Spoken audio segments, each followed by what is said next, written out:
Salam izləyicilər, kanalıma xoş gəlmisiniz. Bugün sizlərlə çox dadlı və asanlıqla hazırlaya biləcəyiniz Napolyon tortunun reseptini bölüşürəm. Bir boş qaba 1 ədəd yumurtanı əlavə edirəm və bura 1 xörək qaşığı üzüm sirkəsini, çay qaşığının ucunda limon duzunu və yarım stəkandan biraz çox soyuq suyu əlavə edib qarışdırıram. Məhlul tam qarışdıqdan sonra 200 ml stəkandan 4 stəkan unu bura əlavə edirəm və 120 qram kərə yağını una batıra-batıra sütgəcin iri gözündən keçirdirəm.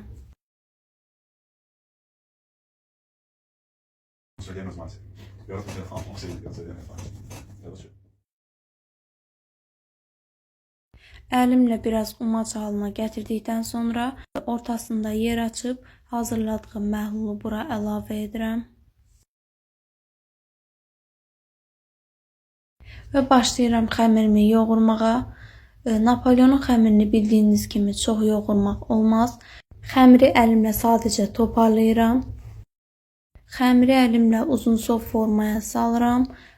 Siz 8 və yaxud da 9 hissəyə də bölə bilərsiniz. Mən 7 bərabər hissəyə böldüm. Hazırladığım kündələri soyuducunun aşağı gözündə təxminən 1 saat gözlədirəm. 1 saat keçdikdən sonra mən artıq kündələri açıb yayıram. İstədiyiniz diametrin ölçüsündə açıb yaya bilərsiniz. Mən 24 cm-lik diametr üçün açdım və ondan biraz böyük açıram ki, bu yuxalar pişdikdə bir qədər yığılır. Ona görə biraz böyük açmaq lazımdır.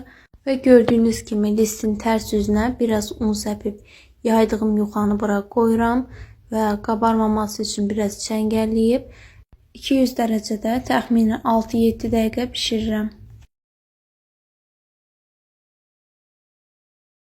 Və bişən qorcların kənarlarını gördüyünüz formada kəsib çıxardıram. Çıxan kənarlarını tortun üstü üçün ovuntu halına gətirirəm. Keçirik tortun kremini hazırlamağa.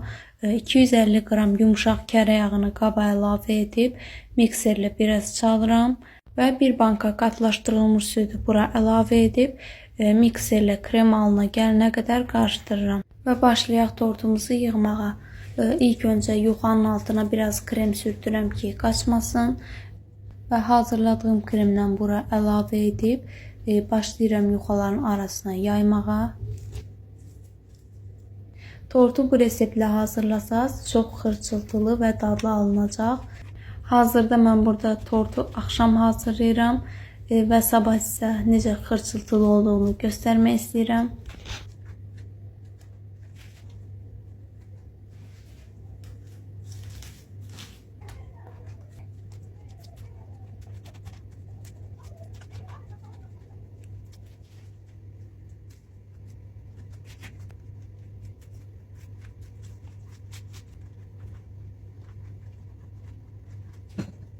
Tortun aralarını və kənarlarını kremlədikdən sonra hazırladığımız ovuntunu kənarlarına gördüyünüz formada vururam.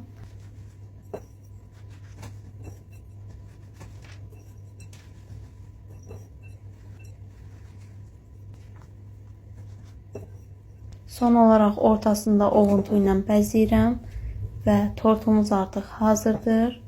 Və qoyuram təxminən 10 saat soyuducuda tort özünə gəlsin. Tortumuz artıq özünə gəlib hazırdır. Kəsib için sizə göstərmək istəyirəm. Gördüyünüz kimi çox dadlı və möhtəşəm görünür. Dadı da həqiqətən başqa bir aləmdir. Mütləq siz də hazırlayın. Sağ olun, salamat qalın.